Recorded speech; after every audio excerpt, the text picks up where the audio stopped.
G'day guys, thanks for joining us today. We're going to look at some different types of graphs and how we go about graphing them. Now just remember, it's important to use pencils, rulers, eraser, label your axis, make the scale consistent and use a broken scale where it doesn't start from 0. Rightio, let's have a crack at this. We'll have a look at the first example here. Now hopefully you've got all your gear ready. Mine's going to be pretty interesting. I don't have the luxury of a ruler and a pencil, so I'm going to make do with what I can on the device. First thing to notice on here are the intervals. Now in the table you can see that they start from 20 to 22.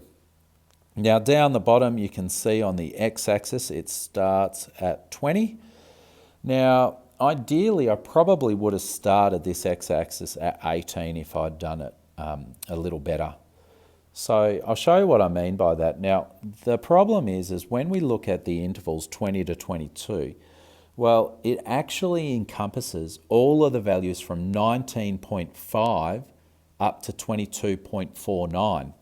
Okay, so if I was to graph the frequency of 6 for the first interval, I should go from 19.5 all the way across to 22.5. Okay, now from anything that was 22.5 or larger, now that would fall into the next interval, which is 23 to 25. Okay, so we'll add that one in up to 14 and across, and again it goes over to 25.5.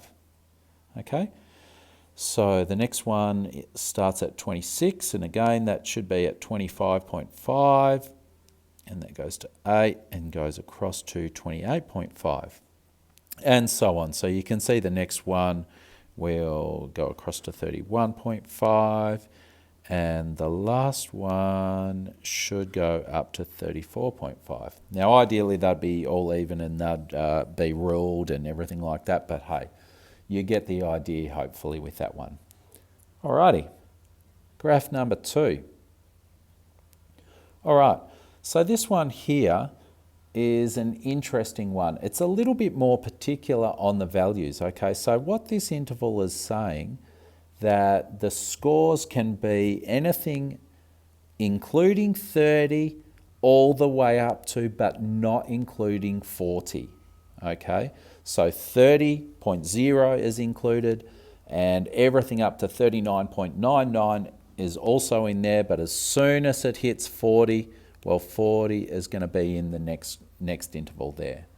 Okay, so drawing this one should be nice and easy, and we've got the intervals lining up with the lines there, so 30 to 40, and there's 4 of those.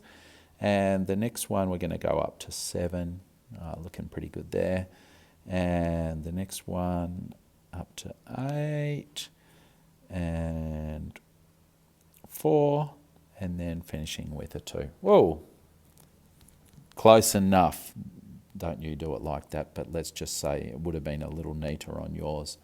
Okay, the last one. Now we're looking at the weights of watermelons. Okay. Now, the raw data has been rounded to the nearest kilo. So if I'm looking at the category of 3, now that would have actually taken in all the watermelons that were from 2.5 all the way up to 3.5, okay? Or 3.49 really, but let's just say 3.5. So what that's going to look like on the graph is if this has got a frequency of 2, the actual weights will be in the center, okay, of the bar part of the graph, okay? And so the next one is 9, and then 12, and then 4, and then 2, and then finally 1.